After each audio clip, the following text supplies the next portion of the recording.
God does not inflict disease to glorify himself. Now that's a statement that could stir a hornet's nest, isn't it?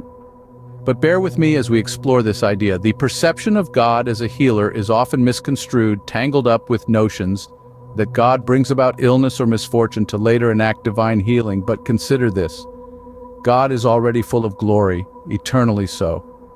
Does it make sense then that he would need to create a spectacle of suffering to elevate himself further? Take the story of Job from the Bible, a faithful servant of God.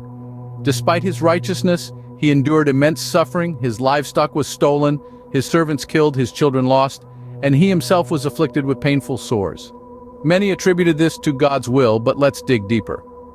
The cause of Job's misery was not God, but the devil. The devil, a mere creation, a fallen angel, roams around causing chaos, unlike God, who is omnipresent.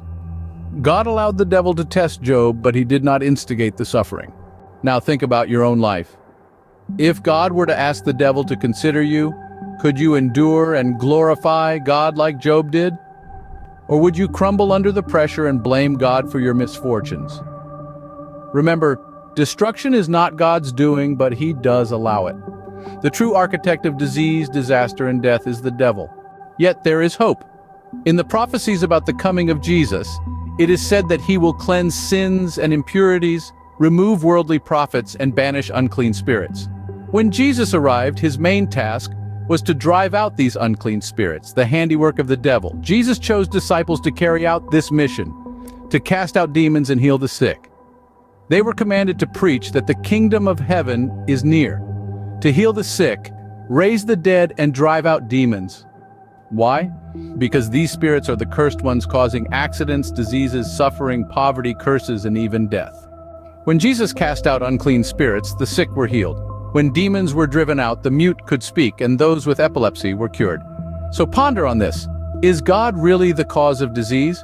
Or is he the divine healer, working against the destructive forces of the devil? Is it not more likely that God, in his infinite love and wisdom, allows trials to strengthen our faith and reliance on him?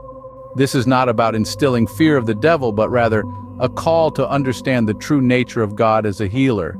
It's an invitation to reflect on your own beliefs about God and healing, because in understanding there is peace, and in faith there is healing. And remember, God does not inflict disease to glorify himself. He is Jehovah Rapha, the God who heals.